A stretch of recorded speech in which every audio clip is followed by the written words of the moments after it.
to the Sentimentalists. Noun, plural. Definition, those whose love for movies runs so deep, they can't help but do a podcast about them. Hosted by Colton Robertson and Joseph George.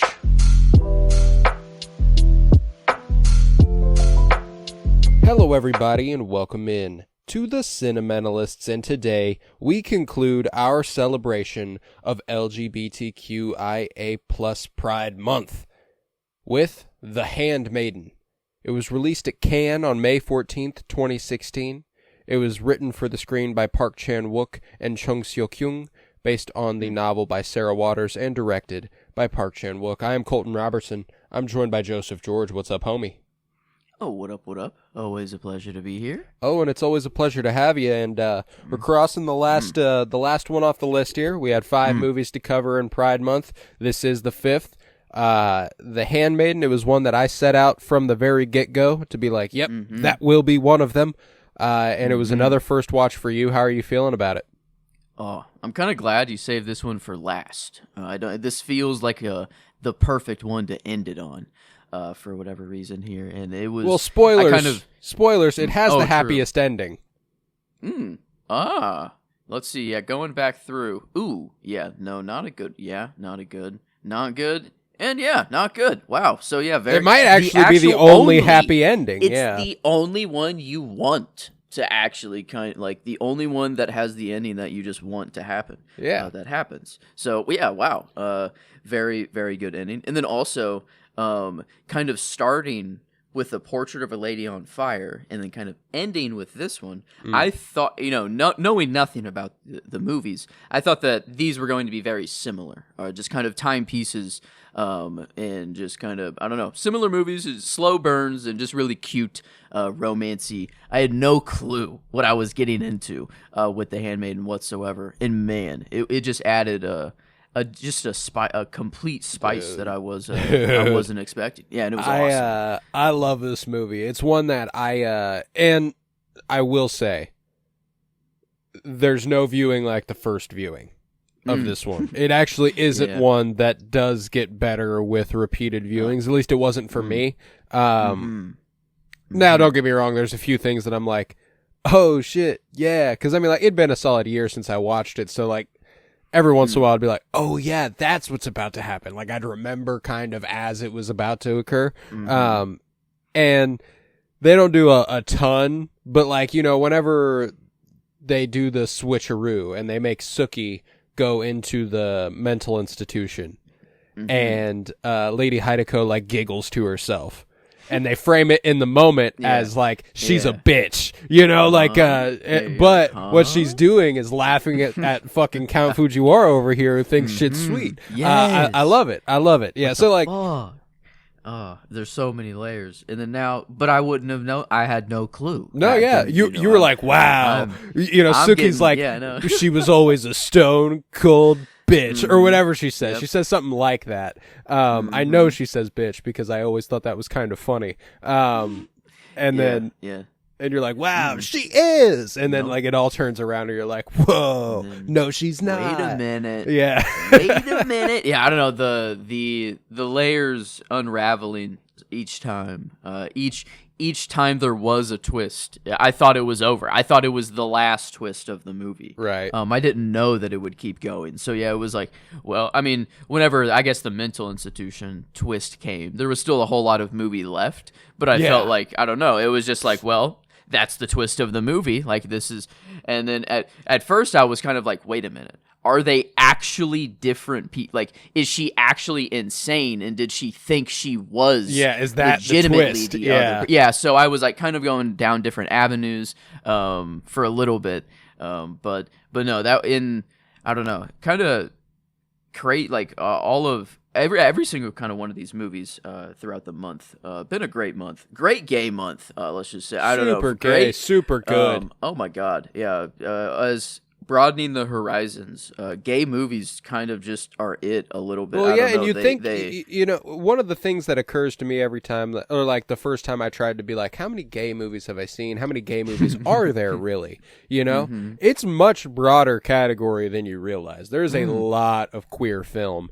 Like we hit the tip of the iceberg here. We could do a whole another set of 5 next year, complete, and then the year after that, and then the year after that, and then the year after that, and then the year. We could do this ad infinitum with queer films. So like that's why like I'm happy with the 5 I picked. I can't wait to maybe revisit the subject next year. Yeah. Or maybe we probably won't even have to wait a year, to be honest. But, you know. Oh, no. Sex is just kind of, you know, some people, it's weirded out to them. They don't want to go to a movie theater and have that in there. This would be kind of a crazy theater experience. The communal experience of watching, I mean, what are extremely, extremely graphic sex scenes. Yeah. They're spellbindingly beautiful. This is, oh man, and then just the absolute, like, what is the I mean, I bet that there's something like this going on today. All these men sitting in the room having someone read to them, you know, just these erotic stories. It was the 1930s. Yeah, it's their version of OnlyFans. I guess, porn. Time, yeah, right? it's the closest thing they're gonna get to porn, aside from like literally watching people fuck. That's true. Yeah, so they had the magazines or the books or whatever, scrolls even at some, you know, like they had everything. And I gotta think, you know, there's been one constant, you know, through all of human history. You know, we've had times of peace. Actually, you know, we fought. You know, it's right. But the one constant, we fuck. You know, we be fucking. That's the only thing to keep us going. You know, so it's like I don't think, you know, we're discovering anything new. I think we're doing the same things just over and over again. And yeah, we've been some freaky people just for all of history. Yeah, people always find a way to make it better for them. Yeah, you got it. That's true. Yeah, and obviously here, it's not very mutual until the very end. Yeah. But a good way to highlight the sick, you know, the bad that can come from it, and just the sect of you know, like having a collection of porn. Can you ever make it good? Like, right. Say you're like the most genuine person at heart, and you had that room of just porn, you know. Say maybe if you spin in the way of like you're just not a sex connoisseur, but just a human history. I don't know. Like, is there a way to spin it? There is. You know, it all depends on who fucking owns it, and the fact that this guy is the one who owns it makes it bad. You know what I'm saying? Yeah. Like, if you just like it'd be. Don't get me wrong. It would be an interesting collector's item, regardless.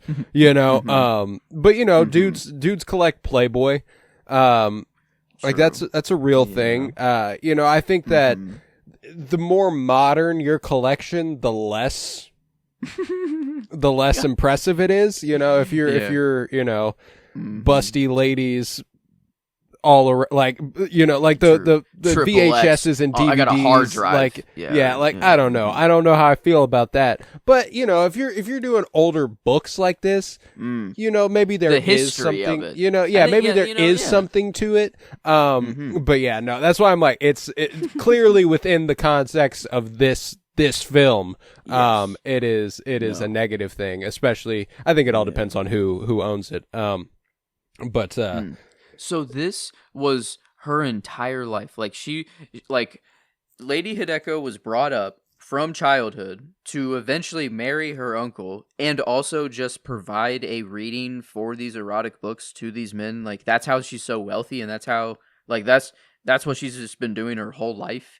And yeah, I guess, like, so. I guess. And I don't know how, you know, hard they're going there of like if this actually occurred back in the day, like if they're taking advantage of women like this, you know, and just kind of putting them in these positions, because it does feel like a very specific scenario. I guess the aunt that hung herself on the tree, it felt like it was like a cyclic nature, you know, like she got out of it, you know, like she took kind of her own way out and wasn't going to be a part of this cycle. And I guess I know the one part that I really didn't quite understand or see, I guess it worked for the switcheroo and stuff, but the Korean and Japanese kind of going back and forth and wanting to become Japanese or wanting and, like, to marry and all that. That's the, I didn't know if there was some history or some I don't know, some greater thing that I'm unaware of that I can't connect. I do think that I think that's a pretty culturally specific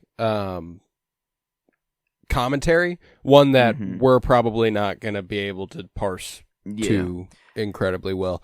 Because I mean, like, there's a lot of lines. Like, there's a line at some point in the movie where they say something about how Korea is ugly and Japan is beautiful, and but to Koreans, Japan is or like some Japanese people believe Korea is beautiful and Japan is ugly, and all this. And I'm sure that is speaking to people in Korea and Japan, and they could say something a lot more meaningful about it than I could. Because I guess it's like it's like do you just want to feel American or not? It's not like do I want to go marry someone in Mexico and become Mexican, sort of a thing. That's not like a normal sort of route that is I don't know, explored. So, but I guess I could see the I know just over in Asia, like, just a lot of just cultures are based on respect and just kind of, I don't know, all of the, just the, I guess back in this time, the men were very hard working, women, like, actually having restrictions over women's births and stuff like that. Like, there's things that just, I feel like that I'm not too knowledgeable on how each country, like, or all of the rules during this time. So I guess it's not that important to the movie, I don't think. Like, it's much more, I think, focused on just and that's what's sexual interesting too, is that I'm sure it could add a whole other layer if I was overly familiar with it. But I'm not, and it doesn't take away from the movie that I'm not, though. That's one of those things that I think is really, really cool. I do think that while there is a lot of culturally specific commentary, there's still there's a ton of universality to it, regardless of where you're from. In a semi-modern world, women have been oppressed and they've been taken advantage of by men, and that's kind of what the whole movie is. And that's why, like, it is, when it comes to the easy comparison in this stretch of movies that we covered this month, is obviously Portrait of a Lady on Fire. It's the only other sapphic film we covered. Yes. And they do play with similar themes, and I think that one thing I pointed to whenever we talked about Portrait of a Lady on Fire was that was directed by a woman, and this is directed by a cis straight man. And I think that there's interesting approaches to telling a love story in either context. And I think that I don't think that this movie strictly suffers for it, but I do think that the romance ultimately is almost dulled by comparison to Portrait of a Lady on Fire. Like, whenever you're holding it up to that, you're like, oh, this one's just not as good. It's not as well thought out. It's not as slow. It's not as slow. It's not as there's not as much longing. There's just kind of a wait, let's do this. You just kind of accept it because it just has to happen for the It's movie. The premise of the movie. But, you know that it's going to be a queer film, especially in the context of the month that we're discussing, and you go, okay, well, these two are obviously who we're going to hook up. Portrait of a Lady on Fire, though, it's like it's natural, it's warm, it's gentle, it's like it feels right, and it feels like, I don't know, slowly just over time enveloping. But here, I mean, they like the shot that you chose for the graphic, at least that's here, like that moment in the bathtub of like grinding the tooth to be smooth, like at first when I don't know of the trickery that's really going on quite yet, of everything, this was a very sweet moment, or like I was like, even in spite of the trickery that's going on, it's a really sweet moment. Because one thing that is really, really cool, regardless of the trickery, is that they do genuinely fall for each other. They are both supposed to be fucking each other over, and then at some point they decide, oh, never mind. That is not what we're going to do anymore. Oh, wait. There's a common denominator here, and we can get rid of it. We can fuck that guy up. It's like, come on. Let's, easy money. But, but not knowing, I guess, at this point in the movie, I'm only thinking, Sookie is doing the trickery, and Lady is all none the wiser. She's the one that's naive, whatever. But I'm thinking, like, oh wait, like actually maybe the plan's gonna go away. Like maybe like this ploy, this con is it's gonna fall apart because they're actually falling in love here. And so like I was feeling I guess what I'm supposed to do. It's like I got their romance and it. Oh yeah, yeah. I'm not. Yeah, that's why I'm not saying that this is a bad movie by any stretch, or that the romance is bad. It's just that like, in the context of what we've covered this month, when we cover a romance movie as exceedingly great as Portrait of a Lady on Fire, it is going to suffer by comparison, which is crazy because this is an exceptionally good movie. I think it's gorgeous to look at. That's something that Park Chan-wook will always deliver on, is a visual sensibility that just blows you away. He also did Decision to Leave, which I included in my 20s top 100 or top 100 of the 20s so far. I had it at like close to the top 10, if not top 10. So that's definitely worth your time also. And then another movie that you've almost certainly heard of, and if you can avoid ever looking anything into because it's also a twisty turny sort of like holy shit, is Old Boy. Okay. And I told you about it a while ago. It has like the original hallway fight scene, hallway oneer. This is where it originated. Okay. Yeah, like as far as what the modern take on like the Daredevil and all that stuff, like that's where that is where its roots are. Is Old Boy. Old Boy. And it has the most insane fucking twist I've ever seen in my life, as far as just making you go, oh no, no. Yeah, and like not like a whoa, that was sick. No, it's gonna go, no, that was sick. Yeah, he does seem to have kind of a I don't know, to write something like this. You gotta. Yeah, he's got a little going on. I would say there's a little going on there. Yeah, tentacle. I don't know. Tentacle stuff is weird. Don't love that. But everyone's into what they're into. Yeah, I thought it was enough just being the dudes being creepy and all erotic or whatever. I didn't know there was gonna be a live like I don't know, or like. Well, I do think that's where he's getting the ink for his pen. Yeah, it's just kind of the lore around that guy, is so his dick is mangled or whatever, right? Like, I'm assuming because the last line, there are like, is that what he says? At least I'll die with my dick intact. At least I'll die with. Is that what he said? I'm pretty sure. Like, yeah. Well, that's because he's cutting off stuff one by one. At least I'll die with my. Oh. The Count was going to get to a point where he cut off his dick. He has like jars full of like, he's got like labia in a jar and someone's dick in a jar on the wall. Like there's. Okay. I guess I was taking it another step. I thought he was so obsessed with like sex, and he had this obsession because he couldn't actually do it himself because his dick is like fucked up or something like that. I don't think that you're on the wrong track in any real capacity. That's one thing that that is really interesting about the way the uncle, what is it, Kuzuko? I think so. Wields his power. Is it's never overtly first-hand sexual, which is. Yeah, it's just very interesting. It's a very interesting light to paint your, antagonist in, because he still wields the power in the same way a man who would do that. Like he wields it in the same way that a rapist would, but he does not ever actually take that step, which is fascinating. And not that I'm like, I wish that they would have. No, I mean, it's just it is just interesting to have cut it short of that. Like it almost does indicate a certain incapability on his part because it feels like something he would do. Like the scene where I think it was the aunt and Lady Hideko reading, and Hideko was just kind of reading way too fast, or she wasn't pausing between the words or whatever, and then he stood up and blah, you can't do that or whatever.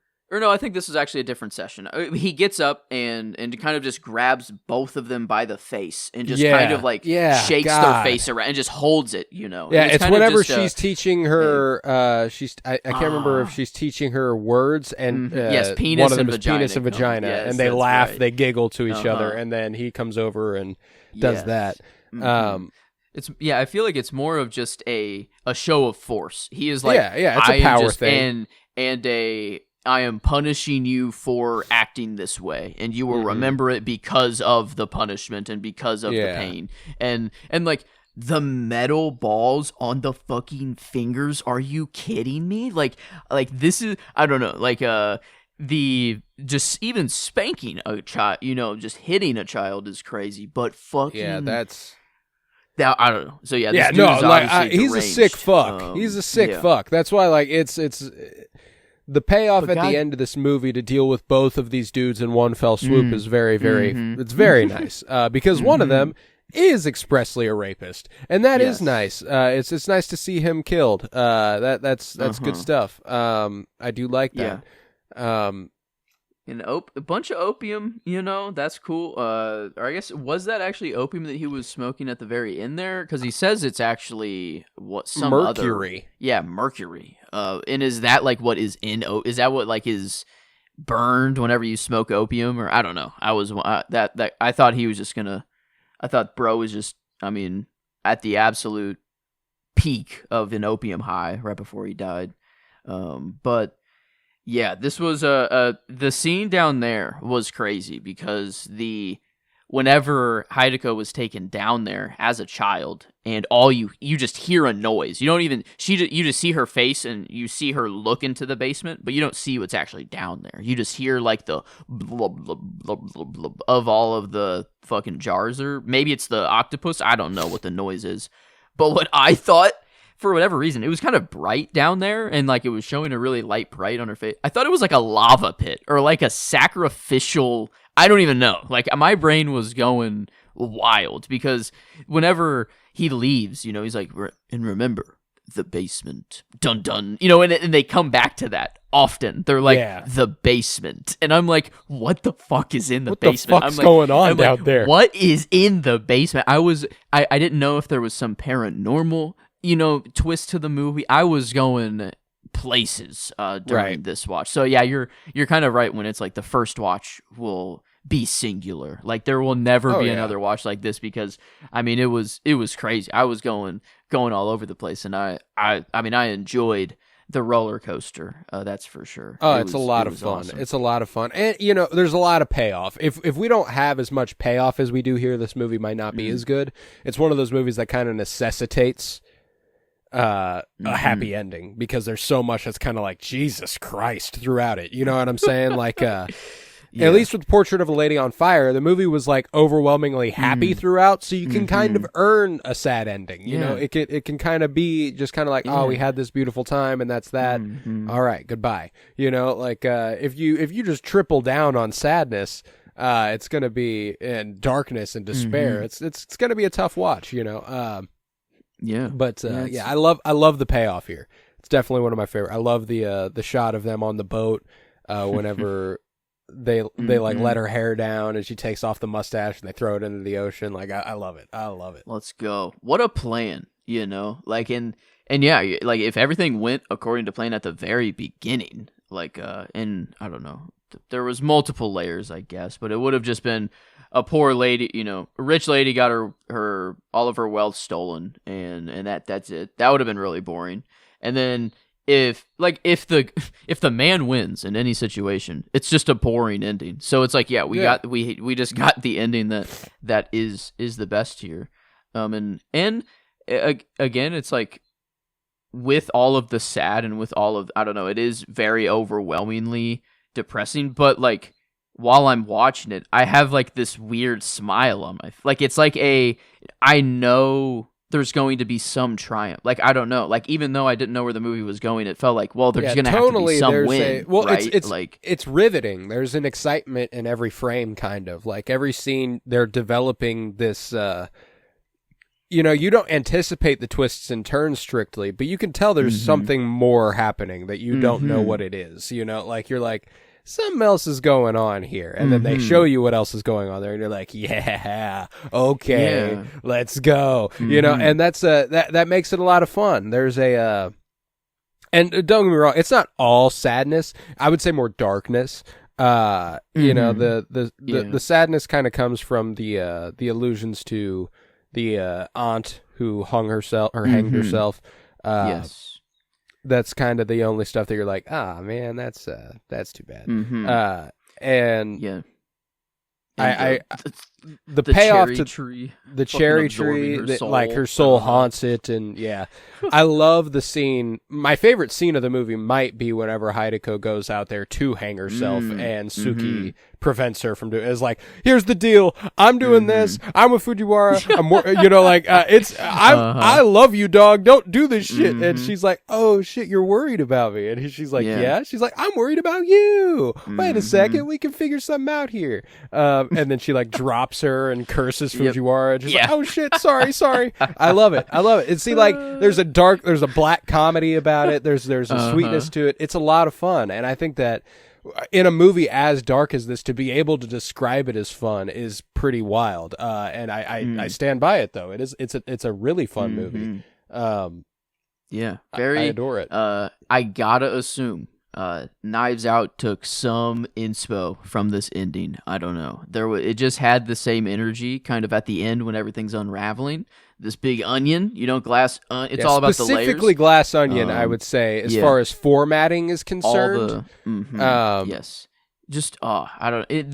And I guess maybe it's more of just a movie trope of just kind of twists and turns and an unraveling sort of thing. But it more just kind of the way it just played out. I don't know. It just felt kind of glass oniony a little bit. And I mean, like, there's, as far as story structure is concerned, it's extremely similar. The whole first act takes you up to near the end.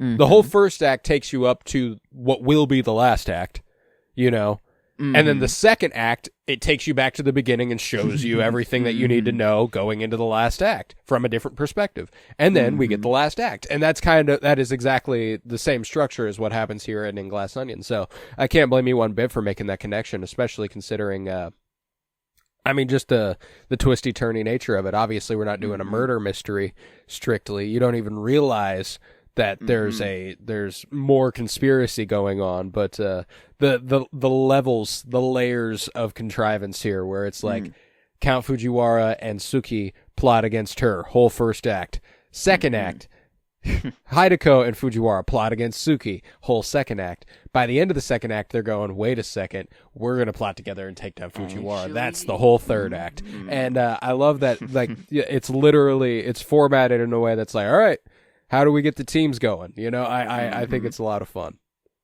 Yeah, and I don't know, it did, like, the Portrait of a Lady on Fire, since it was such a slow burn, and it just feel good the whole time, I wasn't kind of expecting anything more from the movie. It was just kind of like, this is just it. But with that kind of, this feeling of, it's not that the movie's not just, I don't know, I'm not bad, but it's just, I had this feeling of, like, where is it going? And that like curiosity just got me to think and just kind of be in it more. Well, yeah, and engage just kind of, in it a lot deeper. Yeah, no, I'm with you. That's and that is a strength of it. We obviously are pointing out that the sapphic nature of the film makes it very comparable to Portrait of a Lady on Fire, but I do think filmmaking wise and story wise, its better comparison might actually be Queer. By Luca Guadagnino. There's just a little bit that lingering sense of, you're not exactly sure what's going on. You're not, like, it's not exactly like Queer where you go, oh, well, this can't be real. Like, there's stuff in Queer where you're like, is this even actually happening? There's never really that in this. But there's still that lingering sense of, like, what's going on. I think the filmmaking is a little bit more in line with Luca than it is Celine Sciamma. Yeah, this is set design. I don't know. Like, the camera is full every time. Yeah. Like, in just it, like, I think it helps that we're in just a mansion. of a house with, just very extravagant, I don't know. That is kind of the point, to have everything. But I feel like just every shot, like even the long shot down the collection room or down that weird room, or even just the closet full of all of Hideko's just clothes whenever they're going through all the gloves or going through all the everything else. Yeah, the 4 drawers of gloves stacked on one another. Unbelievable. Yeah, and just like... And that's not that one. No, not that one. No, not that one. And they're all the same. They all look exactly the same too. She knows what she wants, though. She knows what she wants. Man, but yeah, I love that this house was just, badass. A combination of Japanese and kind of British architecture, and just, I don't know. The men suck in the movie, but damn, did he kind of build a dope house, I gotta say. Yeah. And then just to like be able to change the floor panels or whatever to like have a little pool or have a little bonsai tree. That's really cool. I feel like I gotta have a room like that eventually at some point in my life. That. Yeah. So I can reenact the Morpheus and Neo kind of dojo scene as well. I don't know, in my head. That's all I think. Every time I see a dojo or anything like this, it's the only thing that kind of comes up in my head is like, this is where Neo got his first lesson of what the Matrix is. But is that air you're breathing? Yes. Yeah. But no, set design, I don't know. I feel like out of every movie, like even Portrait of a Lady on Fire, which is, I don't know, I feel like costume design was better there. It was really good just in the time, but this not as much of a timepiece, kind of playing with time, honestly, a little bit. There's a really interesting anachronicity to it where you could, if you didn't tell me what decade this is set, I would not be able to tell you. Yeah. Yeah, it's like I don't know, there's nothing futuristic. Again, similar to Queer. It. Yeah, Queer was 1950s Mexico, and if you didn't tell me that, I probably wouldn't know it. That's true. It can be pretty timeless. It does have a definitely a period they're shooting for, but it feels like I don't know, it feels like there is something modern to it for some reason, or something more recent. I don't know what it is exactly, or I don't know. I'm trying to think. Like, I don't know. His lighter is like the only thing I can like think of being just kind of, I don't know. Like whenever he just pulls out to smoke or like just the look that he gives. I like this. I don't know. I don't know what I'm trying to point to, but there is this sense of like it's not old timey. It is kind of I don't know, in more modern, and maybe that's just the con that they're doing. That it seems that they're ahead of the game. I also think that there's a certain idea, even regardless of our understanding, that historically people have always been fascinated with sex. People have always been gay. There's a certain modernity to being able to speak about it that makes it feel more new, you know? Like, so whenever we do have characters who are expressly, you know, exploring their sexuality in ways that do feel more modern, it's a way to kind of remind us that it does go back further than that. And I do think that that's a key element to why this movie does feel like it could be set, I don't know, it could be set in the 90s and you wouldn't be able to tell me different, you know, like, that's true. Or just because also a lot of movies don't make use of computers and phones and shit like that anyway, even when they are set now. So like there does come with it a certain timelessness anyway whenever stuff like that happens. And yeah, that's why I think that like there's a degree of like, when are we? You know, we got the soldiers marching through the streets at the beginning of the movie. You know, you get a little bit of a like, okay, well that's what, you know, like what is this? You know, and I appreciate that that's never truly that important. It's just it's another backdrop. Oh yeah, that's right. She does just come from a town, like a small town at the beginning. All the girls of the kind of pickpockets, whatever their operation they got going on of just getting babies, cleaning them up, and selling them. That is wild. I guess a thing that happens though, but then I don't know. It does give like Suki is really interesting in that she does have this kind of pickpocket or con, thief mindset, but then is so like motherly as well. Or you're like this is like, I wish I had milk to feed you, or like I would do anything for a baby or anything. And I think it's the line, like what her mother said before she was hung, or what she was told that her mother said. The only kind of line of the movie that I think is, Suki just grabs Hideko's face and just deep in the eyes, telling her, no baby's ever guilty of being born. If your mother thought you could understand this, this is what she would have said, that she's so lucky to have you before dying and that she had no regrets. And like, that was like just the moment. I love the way that looked too, that walk they took, specifically the shot where it pulled back and Suki kind of went off the bridge and Hideko was just kind of continuing on the bridge, or I don't know. There was just really, really pretty whenever they went out in nature and were walking. But I like that. If I were to pick a favorite scene, I don't know, picking a scene is kind of tough, of like when the movie got like or just the crux, because I feel like there's multiple crux, like each switcheroo was kind of its own kind of crux and kind of a good moment. But I think this kind of moment of this line delivery and this moment they had during the walk was, I don't know, I really liked it. Yeah, no, I'm with you. And that's what, again, I hate to keep bringing it back to comparing it to Portrait of a Lady on Fire, because it kind of gives you that guy who's only seen Boss Baby energy. I don't know if you know that meme. I'm not aware of this one, but I guess it's just a meme where it's like guy who's only seen Boss Baby watching another movie. This is kind of giving me Boss Baby vibes. So like Portrait of a Lady on Fire is not the only other sapphic movie I've watched. True. It's just the one we also covered. I want to make that clear. It is also a lady who is very sheltered and can't leave her house and knows nothing of the world and has someone else who comes into the world that knows the world more. And so, I mean, there are very, very similar things going on. They have they have a family member from their past who committed suicide and kind of left them with their fate. Damn. Yeah. No, there's more than enough reason to compare the movies. I'm not trying to not justify, but that regardless, what I'm getting at here is that it doesn't feel like the buildup of their romance is as romantic as Portrait of a Lady on Fire. It almost feels like, in a really, really interesting, compelling way, it almost feels entirely based on sexuality. Oh yeah.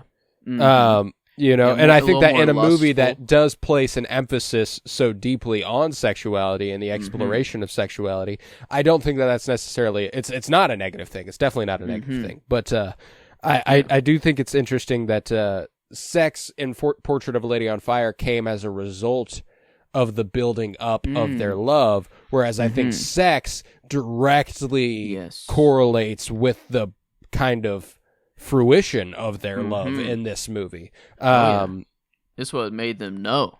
This is like, it kind of was like, oh, wait a minute. Like, this is actually what I want instead of what I'm supposed to do, in air quotes and everything. And yeah, I think it kind of goes to show that their lust isn't all bad. It is very, very bad if you're doing it in, the man's way of the movie and taking it to their degree and going over it that much. But lust, as long as there is love with it, I feel like you got to combine the both. That's a great combination, or at least there. Respect. That's why I think that they do explore a lot of like when it comes to Fujiwara showing up, like, to talk to Hideko about their version of the plan. And him being like, so originally this is what I was going to do, but then I realized that making it look like like you fell in love with a man would be, and she goes, impossible. And he goes, yeah, impossible. Like, so I think it's funny that he's like, he's picking up what she's putting down hard, he's like, yeah, you're gay, aren't you? And I think it's funny that he's got like no issue with that. He's just like, let's go ahead and figure this thing out, I like that's why I really do appreciate just the sort again, just the vibe of this movie is impeccable. I think that the visual sensibility is astonishing. Whenever it needs to be vibrant, it's fucking gorgeous. Like you said, out those walks in nature, the greenery is gorgeous. The drive up and how the sky was like all those pretty colors. I love that. Whenever it's like hazy on the water, adore the way that looks. The decadence of the interiors. It's all gauche and ridiculous, and it's bigger and bigger than you can imagine, and it's wonderful. The snake at the doorway. Yeah, I love that. What is that? I guess finally was broken, or like I love whenever they just finally got to destroy all that shit in there, shove it in the water, throw all the red.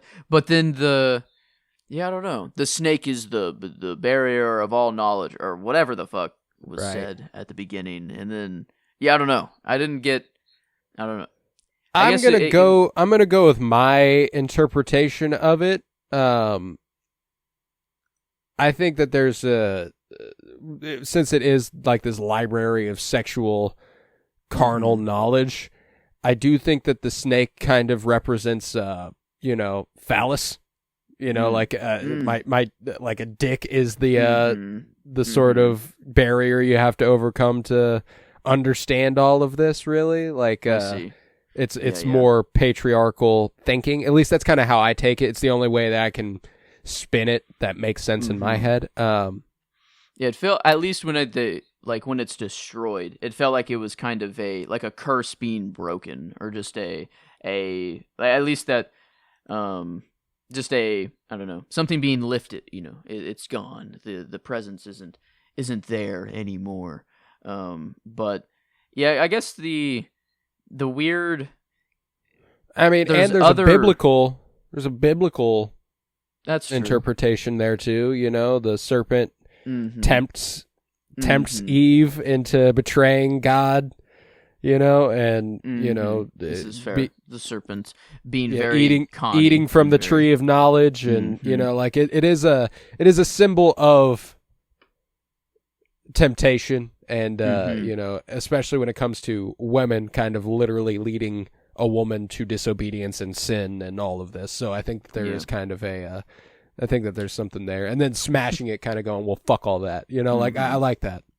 Yeah, that was a very, very satisfying scene there. And yeah, it is I think maybe just more, like, it does deal with just lust in kind of all throughout. And I think more it is kind of just the good and the bad of it, that it is like whenever it is just the girls and kind of exploring, and it does seem very lustful, and maybe there isn't so much romance there. Like on either side, they're both lying to each other and they're both there for the wrong reasons, but they're, I don't know, just this simple act of them in bed together, exploring and just like doing things. They're like, oh, wait a minute, hold on. Like there's actually something real here. Like so it's like the debate of like, I don't know. Recently, I don't know why it's been coming back in circulation. The Kendrick line in Poetic Justice of, if a flower is grown in a dark room, would you trust it, sort of a thing, where it's like if things start with bad conditions or not exactly the ideal conditions, is it still good? But it's like, I don't know, if you're born evil, whatever. No, I think it's just whatever, you have to actively stay evil or keep making those decisions, or the bad decisions. But in this moment, they're both lying to each other, they're on the wrong paths, but then simply sex breaks all of that. Those barriers are gone, and they're just kind of like together, and kind of, I don't know, they both realize, wait a minute, there's a better plan that we can have. I don't know. So it's like there's good and bad things that can come from it. Obviously the man side of oppression and just abusing power women wielding for and, it. Yeah. And like, and even Kazuki being like, and most women, studies show, that it's actually better to be taken by force, whatever, and like stuff like that. So it's like, and that was Fujiwara, by the way. That was the Count. And that was the Ish. Yeah, okay. That's oh wait, no, okay, right. I thought I got him flipped in my. Let's see, when. I think that was their. Was it their wedding night? No, because no. It's when they're in the hotel, right? Like they're on the run. Okay. Yeah. Oh no. Yeah, because wedding night was with a knife. Yeah. I don't know. Did she actually finish with? Did she use the knife, or was it more of just like the end to get the blood spot? No, it was just the end. She didn't use the knife. Okay. Yeah. I was gonna say, because if it used the whole time, that's like holy fuck. Like that's precision. That's precision work right there. Yeah. No, I don't. Yes. Impressive. Most impressive. Yeah. No. Yeah. That is not what's happening. She's definitely just. I like that she's like. Well, and that's another fun way to like go about it too, because on the other side of the wall there, Suki knows what is genuine. Like Suki would know what's real and what's fake. And she has to actually really moan. She actually has to come. Really she actually has to do it. If it was the man, fuck. Yeah. And how badass. Like he just has to sit right there and watch her finish. Watch her please her. Like he's like, oh, all right. Well, I guess can't really do much here. And but oh man, yeah. So it was nice. So like the sex is. Like, in no way is it, like, as beautiful or tasteful as, like, Portrait of a Lady on Fire, but it's, like, playing to the same thing. It's like like, I don't need you, like, or, like, a sort of thing. Like, the power play is always, with the men and, like, power, but this was very much, I don't know, Lady Hideko had the power in this scene, here. So, sex is, I don't know, it is this weird thing to look at whenever you look at it historically, like throughout time, that it is like in our lifetime, gay marriage was made legal. That's a crazy thing to say when gay love or just love has been around for however long humans have been around. Centuries. So like, and we just now made it legal because we said so. I don't know. And like, so it's crazy that all the just turns that love goes through in history. Well, it's fascinating. Even just beyond romance and sexuality, just literal physicality. Like whenever it's bizarre. Whenever they said like whenever I looked it up and it was like 1930s. It's weird to think that like people in the 1930s got naked and shit. Like I can't even like I don't know. Like of course they did. Obviously they did. That's something that happened. Like it's always happened. Yeah. But like I don't know. It's such a weird buttoned up, especially when it comes to America. Like concerned with America. Like when it comes to the 1950s, like the uber conservative. Suit and tie. Like honey, I'll be home after work. Make sure you have dinner on the table for me. Even those people had sex. Like that's weird. There's the crazier people though that are always there. The people who built the pyramids were getting down in dirt. Everyone. See, that's what's funny is that makes more sense to me. Yeah, no less rules, less like less I'm like societal structure. I don't know. And that's what's fascinating is the progression and regression of society in sexuality and exploration. Like it's really, really interesting to kind of consider that, there was a time in the time of I don't know, the fucking Crusades, like Catholicism, they were fucking every time. Everyone fucking. No matter where you go, it's either really bad fucking or, like it just, there's really, really bad cases of it and really just, but the normal sense of we're just some freaks. People be fucking, forever. Dude. It's crazy. It's in our DNA. It is literally in our DNA. Yeah, it's coded in. Yeah. No, and that's why, like, this movie, I think that it deals with sexuality in a really interesting and compelling way. I do think that it, and I mean literal physical sexuality, not necessarily orientation. But I don't know. I think that twists and turns, it's as compelling a movie to watch on the first time as any. It's extremely exciting. You never know where it's gonna go, and then whenever we get there, it's like fuck yes, let's go. Yeah. Like I said, of the 5 movies we covered here, it's the only one with a truly happy ending. Moonlight has close to a happy ending. It's what you make of it, I guess. Yeah, it's what you make of it for sure. But like this one is for sure. Like this is a happy. They end up together. Yeah, they ride off into the sunset. Beautiful. I love it. Great. Oh, yeah. Jingle bells? Come on, dude. Come on. Like I can't fathom. I don't know of another time in any movie where, at first they're used for punishment, metal balls hit the hands. I'm like, oh my God, what a brutal thing. But I would be lying if I did not say, think, whenever they were being used as a punishment tool, I said, well, those can be used for one other thing, I'm like in my head. So, and then when it came back around, for them actually taking the power back and just reclaiming them. Yeah. Whoa. That was epic. I don't know. The scenes were very graphic, but very, just hot, I don't know. They were tasteful I'm too, very, I'm jealous of the female sex. I will say this is I don't know. Maybe this is just my male brain thinking, but just on an objective, I think level, as all sex goes, I think a female on female sex is the most romantic it can get, or the most if think of it as a play or performance sort of thing, and just the positions and things that two females can do. I don't know why it feels like more of a dance and or beautiful performance that can be put on for whatever reason. And it's I don't know why. It just feels like better. I get what you mean. It's just it feels more, I guess, anytime a man is introduced, it can be gentle and romantic and whatever, but it just feels more doubt, brutal. But there's an inherently oafish quality about dudes having sex. Yeah. And I mean, hey, and nothing wrong. I just want to say that maybe just in media, or maybe just, I don't know, it is just my male brain maybe thinking there too.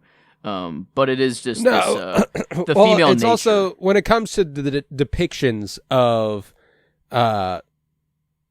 sex in movies, whether it is gay sex between two men or two women, or it is heterosexual sex between a man and a woman, there is sort of there's a gruffness to sounds and imagery that whenever it comes to dudes, it's like there's an even when it is soft and intimate and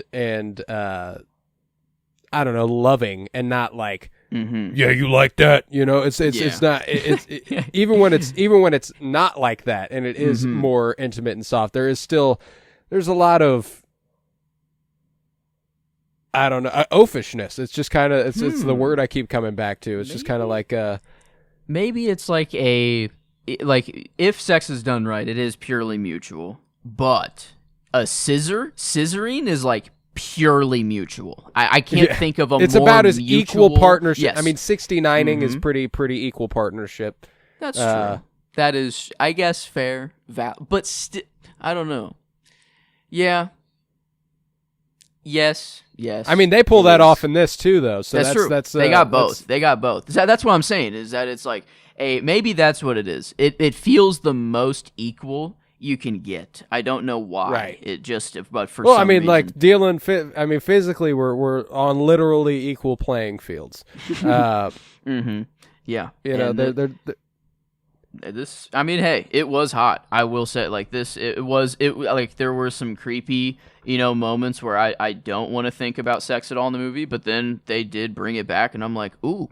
Okay. It's getting toasty in here. This is a really incredible. This is a pretty impressive sex scene, and they are. It's what to the point where you're going to the point where you're like, how do you do this? How do you pull this off? How do you not just scissor each other? How are they not actually just? Well, I also don't know that I've ever seen an angle of forgive my candor eating pussy quite like this. It is. She's looking directly at the. I mean, even if there's if there's a layer of protection there, it's right there, bro. Yeah. I hope there was an intimacy coordinator on set. This is down and dirty. Say while they're scissoring, say there is something just between their vaginas. That is it. That is the only thing that could be there. And they're still doing the motion. I feel like exactly. Motion, so it's I mean, it's gotta be something. I mean, I did read in I'm curious about the trivia. Yeah, it did say that they kind of made everyone leave, and there were only female people on set. Sick. So they took, for it to be completely private, they said only one female crew member holding the boom microphone was present, and everyone else was gone. So I guess it was, only 3 people. So that's kind of nice. A controlled camera. No visitors were even allowed near set. All male crew members had the day off. That's kind of funny. It's like, hey guys, take the day off. The girls are gonna have some sex. Fuck out of here. Yeah. So the ladies are gonna fuck today, and you guys, sorry. Another interesting piece of trivia: Kim Tae-ri Suki was her first film role. And she was selected from approximately 1,500 applicants. What? Damn. That's, I guess, yeah. Auditions take a little bit. That's insane to think about. I mean, because like in Hollywood, everyone is just auditioning. Park Chan-wook decided to cast her within like 10 to 15 minutes. Like saw that many people and then saw her and was like, yeah, that's the one. That's crazy. I guess a director just knows what they want. I don't know. Like they know the story. If they know the story well enough, it's just once you see it, you got it, I guess. And that's cool to be out of 1,500 people to be like, you're the one. That I don't know. That's pretty cool to hear. That is pretty cool. And yeah, just, man, to think about, like every movie that is made, there are people begging for like a role or like like people auditioning and just like, please get me in this movie. Not saying that, more professionally and being like my agent, do the thing. But like that is crazy to think that 1,500 people signed up to maybe be in this movie, and then there's 10 people that are in it, and then actually only 4 that are very present, and then it's like, that's, I don't know, it's just wild. It's like I don't know, just NBA. It's the professionals. This is the professional movie league, the big screen. I don't know. Yeah. And it's just all the same thing. But man, that they got, I don't know, they talent wise, like I performance, I feel like I didn't know if I wanted to go with like the stoic kind of like hiding everything that Lady Hideko gave from Kim Min-hee. She, I don't know, was very stoic at first and then had that slow change, which I thought was cool. But I think that Suki just kind of, as far as character and performance for me, just kind of, I don't know, I liked the most. So I think I kind of wanted to give her the double nod, but I wanted to spread the love as much as I could. So I didn't know kind of who to go for who. But right, yeah, no, I'm with you. Whatever you do, I'll do the opposite because I'm cool with both of them. I really love Kim Min-hee's performance of Lady Hideko. I do think that the subtlety. My favorite stuff is whenever it brims to the surface, and whenever she starts being most authentically herself, is when you're like, oh shit, yeah, this rules. Like whenever Suki had her shoe stolen. And then she goes outside. She's like, who the fuck stole the shoe? Starts beating the fuck out of everybody. I'm like, okay, like not as a character moment, but as a performance moment. I'm like, yeah, I love this. And character wise, I really, really love Lady Hideko as well. I do think that there's a lot of nuance to her portrayal. I do think that, she presents as a babe in the woods and, she's naive and, Suki kind of can't see that she's not, and then the second she does, she's like, oh shit, yeah, like, wait a second, you're a lot more than I thought. So I could go with either. I could go with either for both. So that's why I'm like, if you want to decide who you want, I'll go with the other. I guess it's the women that at least is the decision here. I will give both the dudes some credit, specifically Ha Jung-woo as the Count. Really, really good. I really like him as an actor. Yeah, I mean, obviously they're not the characters of the movie. It would be one of the girls for the character, but yeah, that's yeah. No, as far as a performance is concerned, I could even see myself going Ha Jung-woo. He was incredible as the Count. I think that he does a really good job of making everything feel just grotesque when he's on screen, That's true. He's making me feel what I'm supposed to feel. I don't like it, but yeah, that doesn't mean that it's wrong for the movie. It's what they're going for. It's exactly right. Yeah. So yeah, I guess fair enough. I was downplaying the men, just kind of as the movie in the movie, kind of goes. But in real, these are just, I hope good people in real life. I don't know. Generally, I hope so.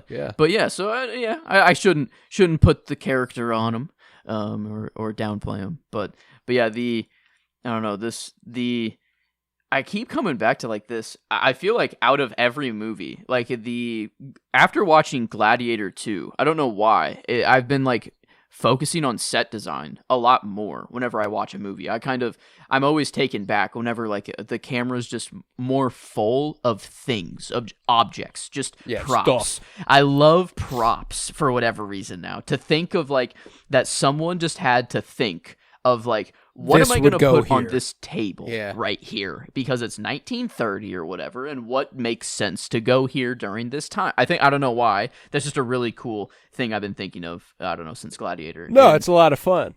Yeah, and this, I don't know, there was always just stuff everywhere. It was full, and it was just very, what's the word? Just satisfying for my, just very appeasing to my brain. I don't know, very, there's a better stimulating. There you go. Is what I was looking for. It was very stimulating the whole time. I don't know, for me. So I really love the set design for this, and I think it just adds to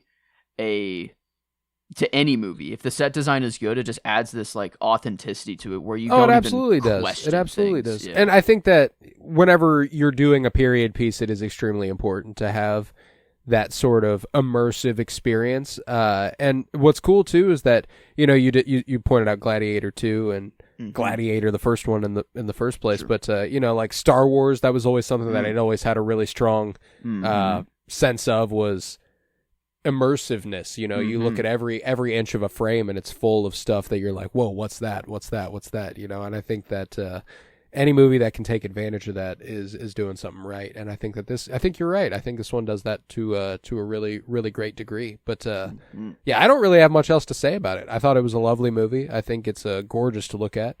Yeah, I think a perfect way to round out Pride Month here. I don't know. I think so too. Yeah, and a great mix of all different kinds of gay movies here. Very eclectic. Very eclectic collection here. A lot going on. Nice.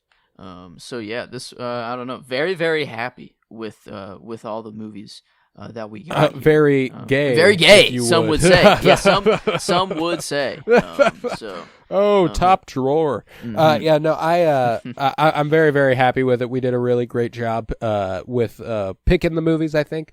And even if you didn't listen to a single podcast, it's just a good slate of movies to watch. Definitely worth going back and checking out the other ones if this is the first one you're diving into. If this is the first one you're diving into, we are also going to do a rating of the movie on a scale of 1 to 10. We're going to summate all of our feelings about this movie into one number on a scale of 1 to 10. Can't wait for that. But first, I'm going to do the plugs, and I'm going to let you know what we've got coming up. Sorry, had something in my throat. For the first time, I'll be announcing that next week, starting next week, we will be covering the Alien franchise here on the Sentimentalist. We are doing that in anticipation of Alien Earth, the new series coming in August, which we will be covering on our Nerd Shit podcast called Geek With Me.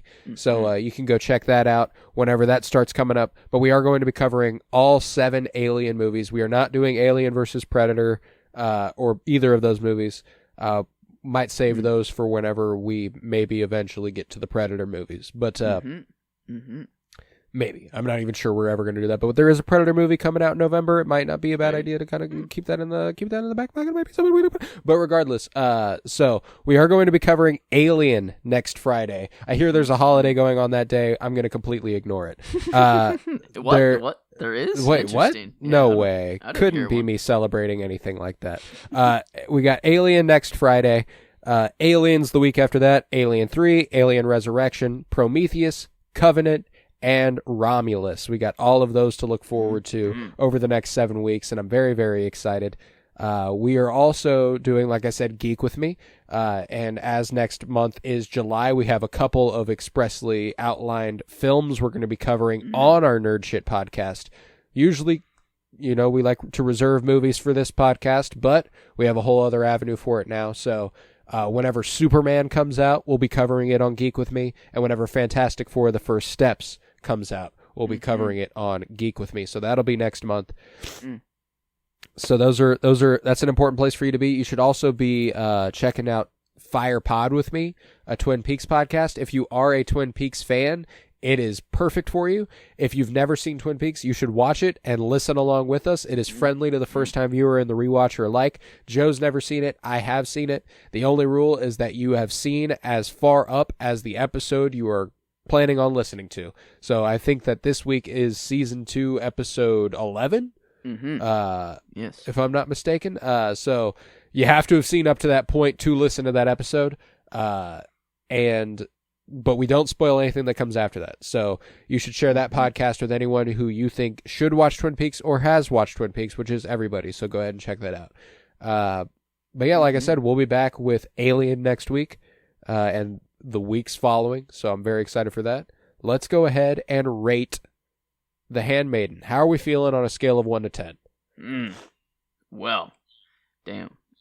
Well, it's nice to know that we didn't even come close to dipping in the 8s the entire time. We are 9 and above the entire month. This one, I love the twists. I love everything going on. I'm thinking, I do like it more than Queer, and that was a 9, which I think that will be the lowest of my ratings for sure. I'm thinking I like it more. That's what I can't decide. If I like it more than I Saw the TV Glow or not. That is tough. They're both very, very, I don't know, not very, the storytelling is very,